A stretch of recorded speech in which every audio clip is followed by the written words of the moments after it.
ქრისტიანობა გეუბნება, რომ შენ კი დაიბადე დროსა და სივრცეში, მაგრამ შენ შეგიძლია გახდე მარადიული არსება.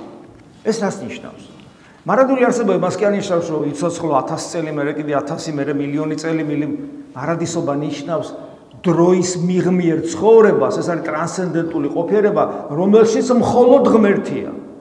ანუ ღვთაებრივ სიცოცხლეს ნიშნავს და ჩვენ ეს არ ვიცით რა არის. ამის გამოცდილება ადამიანს არ აქვს. შენ ხარ იმის მსგავსი, ვინც გალაქტიკები შექმნა.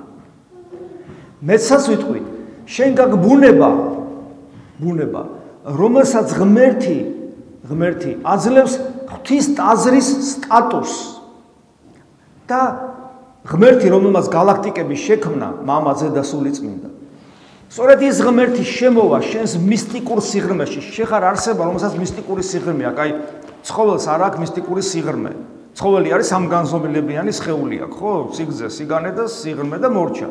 ადამიანს გარდა ამ სამგანზომილებიანი სივრცისა აქვს მისტიკური სიღრმე, რომელშიც, აი, დავით მეფსალმუნი ამ მისტიკურ სიღრმეს უწოდებს უფსკულს, რომელიც ღვთაებრივი უფსკულის მსგავსია. ფსალმუნშიც არის უფსკულს ხადის, ანუ მოუწოდებს. მე უფსკული, რომელსაც ვერაფერი ვერ შეავსავს ღმერთის გარდა, მეორე უფსკულს, ანუ ღმერთს მოუწოდებ, ღმერთს ვესაუბრები. და აი ეს მისტიკური სიღრმე ისეთი აქვს ადამიანს, რომ მასში მკვიდრდება სამყაროს შემოქმედი მამაძე და სულიწმინდა. ეს გამოცხადებით სახარებაში გვაქვს ეს. გესმით რაზეა საუბარი? და წმინდა სვიმონ ახალი ღვთისმეტყველი ამბობს, რომ თუ ადამიანმა ამ სიმაღლეს მიაღწია, ჯერ კიდევ ხორცში მყოფი ადამიანი, ხორცში მყოფი. არ ჯერ არ გარდაცვლილა.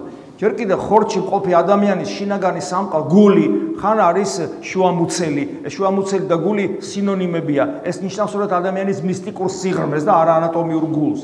და აი ეს მისტიკური სიღრმეში როცა მკვიდრდება ღმერთი და სვიმონ ახალი ღვთისმეტყველი ამბობს, ასეთი ადამიანის გული და ზეცა არ განსხვავდება ერთმანეთისაგან, იმიტომ რომ იქაც და აქაც ყოვლადწმინდა სამება ღმერთი მკვიდრობს. გესმით რა შეასახა?